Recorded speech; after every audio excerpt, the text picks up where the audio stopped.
let's talk about something more exciting. Mighty Thor number 12. I think we reviewed the last issue where there was some hints about Mjolnir's true nature, and Mm. um, this is the issue where we really get some understanding behind that.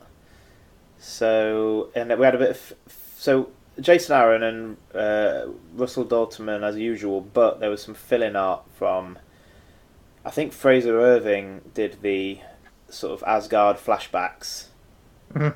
which is great because so far, I mean, Dauterman's another one of those artists who's he's so good, but he takes a little while, and so every now and then he needs that little breather, and they keep finding clever ways to put a fill-in artist, but it's to tell a different sort of story, and this is just another example of that. So I always appreciate where it's less jarring when you completely change the setting of the book for that person. So anyway, Scott, how did you find it? What do you think?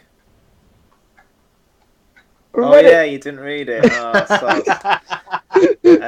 I'm sure So, it was great. what do you think? Yeah, what do you think he'd be saying about Okay, now? so yeah, the art was like awesome, and well, I really like what they're doing with the characters. why And don't you be quiet and let us ruin it for you? I mean, go ahead. So It was cracking. it was really good. Yeah, go on, Yeah. Alex. Tell me what you think. Um, it was a departure from the story. Again, the story we've had for the last 11, well, call it 10 maybe, if we take out that one fill-in issue. But we've had 10 issues of Jane Foster's story, and now it's like, shut up, Jane. People are talking here. Grown-ups are talking.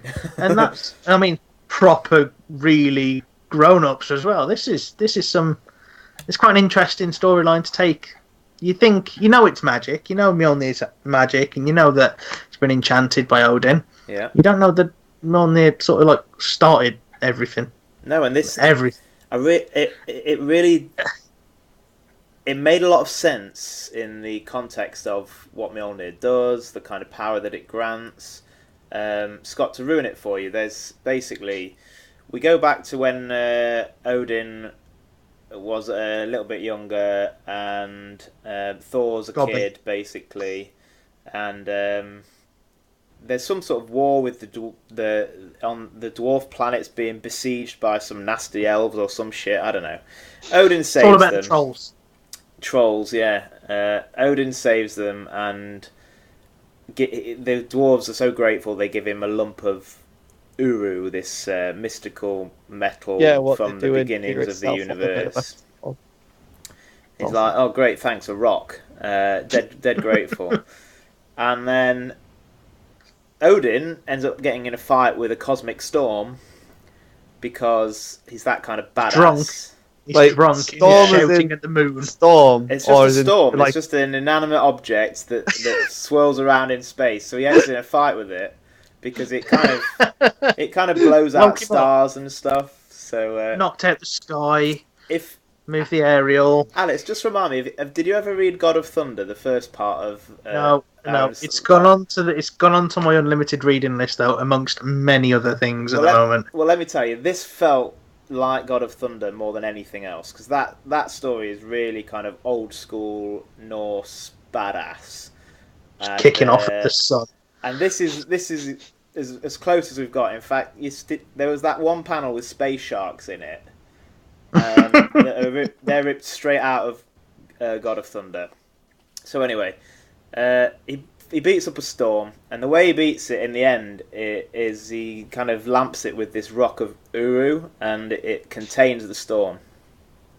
And so this hammer is then forged out of the rock with the storm in it, and the storm is like a sort of seems to be a sentient like monster force of nature thing, and that is living inside of this lump of metal. So that's why the hammer grants these powers, and huh. it seems like it seems the guy who's explaining all this, he's this librarian in this cosmic library, which we've seen as well in God of Thunder, and he seemed to think that the storm, this sentient storm, would have died in the Uru, and it seems to be that he seems to be that he's wrong, and it's still got some of its sort of I personality. quite appreciate Jane's response to that, which is, oh yeah, this storm's died out. All right, let's just grab this hammer and go away, flying through the wall. It's like, yeah, it's obviously dead. You missed out the whole bit about making this rock that's lamped a storm into Mjolnir as well. So Odin, grabs this now storm-containing rock and goes, make that into a weapon. Go on, crack on. And the dwarves are like, well, we can't. Well, okay, then trolls are coming to get you next. So then the dwarves are bashing away at it, and they stoke their fires for 3 days, and that doesn't work. And then the mountains start melting, and then they're like, nah, screw it, we'll just grab a star, and the star will do it instead. So they just harness a star, and they kill this star trying to turn this rock.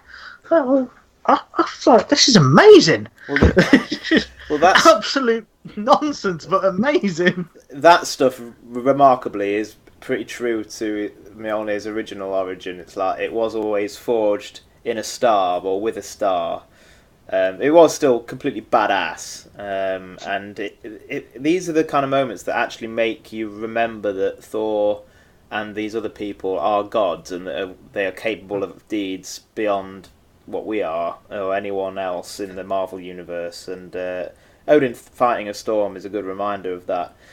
These aren't normal people, but when you see them just sort of drinking mead and punching fucking wild boar or whatever they do, you forget.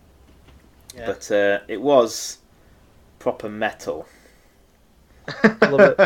Love it. Yeah, really good, really good. Really, like the flashbacks were all pretty serious in a funny way, in like a tongue-in-cheek man fighting a storm way. But then the framing device of Thor visiting this librarian and not having a fucking clue what's going on was so amusing. All the fancy Thor language sort of disappeared as well. Mm. She just spoke as Jane Foster in her fancy typeface. It was really strange. It was. Oh yeah, sorry about your wall that I've just destroyed on the way in. And the last panel is the second hole in the wall from the way out. It was just so good at poking fun at itself. And I think this book hasn't had a duff issue at all. No, it's been a hit constantly. 12 issues of solid gold. Mm. It's doing really well.